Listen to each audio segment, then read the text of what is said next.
Hai, assalamualaikum teman-teman. Kali ini aku punya cerita yang gak masuk akal. Bayangin aja, seorang bayi ditemukan meninggal, dibungkus kardus, dan dikirim pakai ojek online. Dan ternyata bayi itu hasil hubungan sedarah antara kakak dan adik.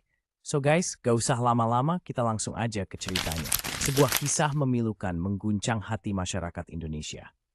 Di tengah hiruk-pikuk kota Medan, terkuak kisah kelam yang menyayat nurani.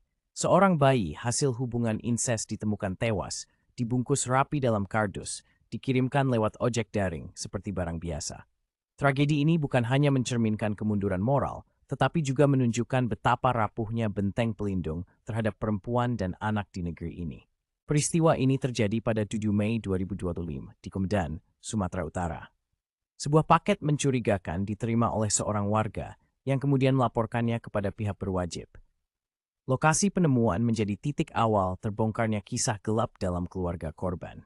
Polisi dikejutkan oleh penemuan jenazah bayi dalam kondisi sudah tidak bernyawa, dibungkus dalam kardus dan dikirim melalui jasa ojek online.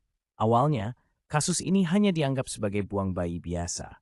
Namun setelah dilakukan penyelidikan, fakta-fakta mengerikan pun terungkap sedikit demi sedikit. Identitas pengirim paket mengarah pada seorang perempuan muda bernama Najma. Dalam penyelidikan, ia mengaku bahwa bayi tersebut adalah hasil hubungan incest dengan kakak kandungnya, Reynaldi. Hubungan keduanya telah berlangsung diam-diam dan menyebabkan kehamilan.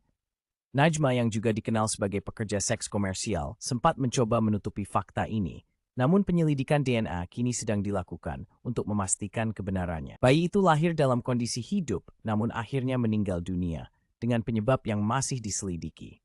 Bukannya dimakamkan secara layak, jenazah malah diperlakukan seperti barang kiriman.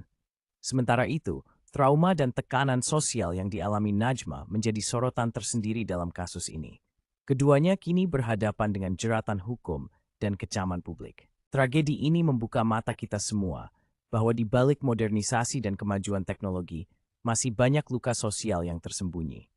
Minimnya edukasi seksual, lemahnya pengawasan keluarga, dan absennya dukungan psikologis menjadi akar dari persoalan ini.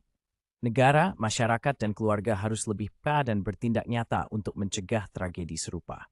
Karena satu nyawa bayi yang hilang, apalagi karena cinta terlarang, adalah duka yang terlalu berat untuk ditanggung dunia. Itulah kisah kita hari ini. Sampai jumpa di video selanjutnya.